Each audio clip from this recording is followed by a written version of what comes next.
marcaram a ferro e fogo a memória do menino Júlio César. Aos 7 anos de idade, foi acordado aos gritos em seu barraco. Eu estava dormindo, cara. Eu devia ter uns 7 anos, quando 7, 8 anos meteram fogo na favela, porque o pessoal não queria sair porque era super bem localizado, todos trabalhavam aqui no Leblon, e inclusive minha mãe. Então não tinha como, na época de militarismo, os caras tiraram na marra. Meteram fogo e os caminhões já esperando lá de fora. E aí tivemos que sair na marra. Sabia nem onde que eu fui, para Cordovil. Ainda hoje, por vezes, acorda no meio da noite com aquelas imagens voltando. Minha avó que me pegou assim, eu estava meio sonolento e foi me levando todo mundo para fora. E não só eu, a favela toda, foi uma loucura, todo mundo saindo, e eram muitas casas. Eu morava no grupo 2, casa 9, eram 10 grupos, de casa de 10, então seriam mais ou menos, 10 seriam 100 casas, que queimou rapidinho. Como era de madeira, né? Não tinha como. Era uma favela que é ao lado chamado Prado Pinto, que era um quarto e sala. E eu morava entre 18, porque minha avó teve 12 filhos. E os filhos moravam todos ali, os netos. E eu ali, entendeu? Também no meio. Graças a Deus, aprendi muito. Mas só que era uma área muito nobre, do lado da praia, e na época meteram fogo na favela, nós tivemos que sair na marra. Antigamente eu morava no Leblon. Quando ia para o trabalho, não pegava a condução. Agora vejam vocês, aonde eu vim morar, em Cordovil, pertinho de Irajá. Eu que compus essa música. Desde então traçou uma meta. Alguém ali precisava vencer. Alguém ali precisava ganhar voz para poder contar o que viveram. Botar para fora tanta dor. Escolheu o drible como atalho. O único caminho possível para ganhar voz.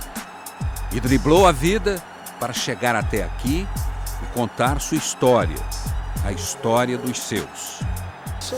Isso tudo volta muito rápido, entendeu? Então, na época do futebol, sabe, não é como hoje, não tinha uma pessoa para pôr um psicólogo, porque ninguém escutava a gente, né? Queria saber se eu driblava, o negócio dele é passa a bola, Júlio César. Entendeu? Ninguém sabia que eu usava o drible para extravasar tudo aquilo, entendeu? Então, era basicamente isso. Agora, agora eu tô refeito. Mas às vezes eu sinto que as minhas filhas começam a contar a história toda, elas não entendem nada mesmo. Como é que eu consegui sair, não ter ido para droga, não ter ido, fumar maconha, cheirar. Eu nunca fiz isso porque o Flamengo me deu essa oportunidade, o meu amigo Adílio sempre abraçado comigo, e eu do jeito que eu era, meio pancado da cabeça, eu tinha muita chance de ter ido para esse lado ruim, mas não fui. O futebol me tirou, o Adílio me tirou disso tudo e eu estou até hoje aí dando exemplo. Eu sou professor hoje em dia. Sou um sobrevivente, minha família, que eu incluo também a família do Adílio, Dona Laís. E foi isso. Driblando, fez parte do maior time do Flamengo de todos os tempos. Sua passagem pelos gramados talvez tenha sido uma das mais intensas da história do futebol brasileiro. Tão breve quanto inesquecível, como um raio de luz que corta a noite. Sempre driblando. Driblar, para mim, não só no campo, como driblar a vida, foi tudo para mim. Eu driblei a vida, eu enganei a vida. A vida me batia, eu saía para o outro lado, né? A vida botava o pé nos meus peitos, como aconteceu muitas vezes aqui, e eu saía para o outro lado, eu enganava. Então, quando eu cheguei no Maracanã com 200 mil pessoas, eu consegui passar toda aquela molecada. Eu era um jogador moleque mesmo, né? Então os caras, pô, esse cara é maluco. Eu não tinha um psicólogo, eu não tinha nada, cara. Era um cara que tinha fome, morria de fome. Tinha fome. Então, pô, esse garoto é maluco, ele, pô, não dá bola pra ninguém. Não dava mesmo, a bola era só minha. O Zico reclamava, pô, você não passa? Não passo mesmo, a bola é minha. Eu vou fazer porque eu só sei fazer isso, cara. Então, e foi dessa maneira que eu cresci, isso fui hoje, Uri Geller, sou Uri Geller, saio na rua, as pessoas choram. Eu me emociono muito, cara, principalmente estar aqui nesse lugar, pô, cara, aqui começou tudo mesmo. Foi doído, cara, foi muito doído. É a fome misturada com o drible, misturada com tudo e eu criei minhas filhas com isso, o Adílio também. O Adílio perdeu tudo, os pais, tudo aqui, cara. E eu me emocionei muito, tem muito tempo que eu não entrava lá na casa dele. Foi difícil. Antes de poder driblar tudo, foi preciso pular o muro. Tivemos que pular o muro do Flamengo, porque na época, como eu falei, era um clube elitizado. Para mim apresentar ele ao seu Rui, que é o treinador de futebol de salão. Aí começou toda a nossa história. Cruzada, Praia do Pinto, Flamengo e fomos até o final. Era sobrevivência. Na realidade, eu pulava o muro para comer, cara. Porque eu moravam 18 pessoas num quarto-sala. Entendeu? E é uma família muito sofrida. Viemos aí de Campos, o pessoal veio de Morro do Coco de Campos e aqui nos instalamos aí, eu não era nascido ainda, enfim. E morava em 18 pessoas, eu tinha que ir pra rua, vender amendoim, fazer minhas coisas, né? Tomar conta de carro. E pulava o muro do Flamengo justamente para me jogar lá contra os meninos riquinhos. E levei o Adílio nessa. E foi a sobrevivência. Era uma época muito difícil, mas eu sobrevivi, cara, graças a Deus. Eu e meu amigo Brau, meu irmão Brau. Aquela história do Flamengo, que veio o Zico depois, veio todos, começou comigo com o Adílio. Nós fomos os primeiros, não podia fazer nada. A gente era restrito a um cantinho ali, jogando futebol de salão e devolvido pro muro. Voltava pelo muro, porque não podíamos passar ali, não tínhamos carteirinha. Não tinha como. Eu tinha que pular aquele muro ali, eu pulei. Eu pulei aquele muro. Tem certeza de que a história da formação do grande Flamengo dos anos 80 tem na origem muito daquele sofrimento, da necessidade de driblar e vencer a vida. A história do time realmente é muito dolorida, né? Todos foram muito, né?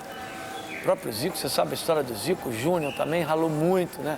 Andrade, todos, rapaz, todos, mas assim, os mais, assim, na minha opinião, os mais, assim, que necessitados de chegar, que não tinha outra alternativa, era eu e o Brau. Eu e o Brau precisávamos muito e conseguimos chegar, cara.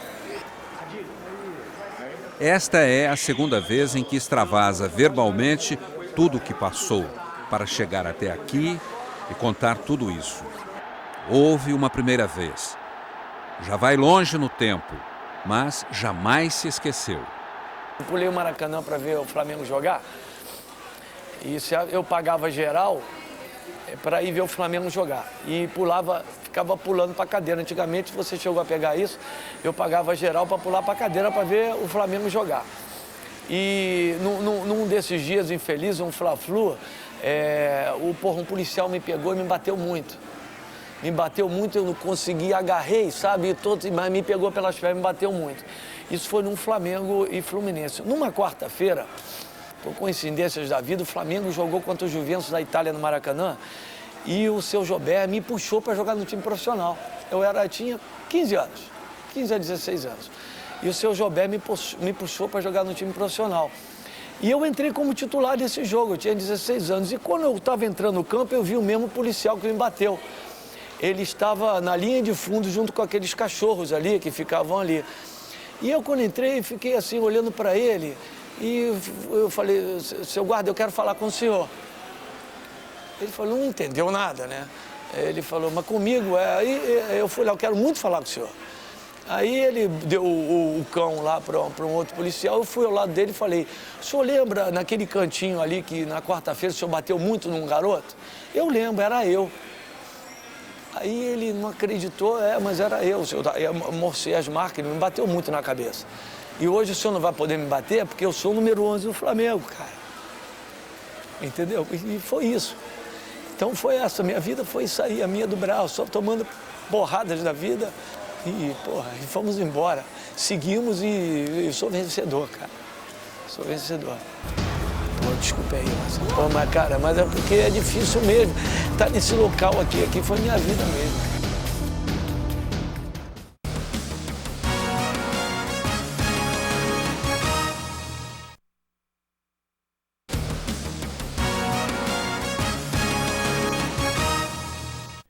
Pela Pelas pernas tortas do filho mais famoso, a Cruzada São Sebastião levou seu nome ao mundo e venceu preconceitos.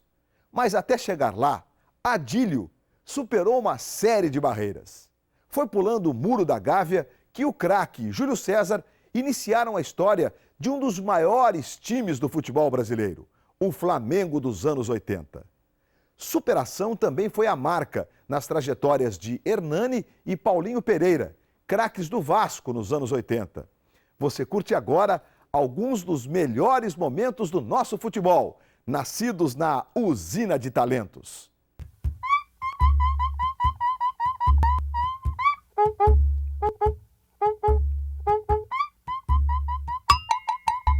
São Paulo dá café, Minas dá leite e Vila Isabel dá samba. Nos versos de Noel, um resumo da vocação da sua vila. Resumir o feitiço da cruzada também é possível em poucas palavras. A cruzada dá futebol. E o que mais de esporte aparecer? Uma usina de talentos, produzindo sonho e fantasia há mais de 5 décadas. Adílio é o símbolo maior dessa arte atávica que cruzou o oceano em navios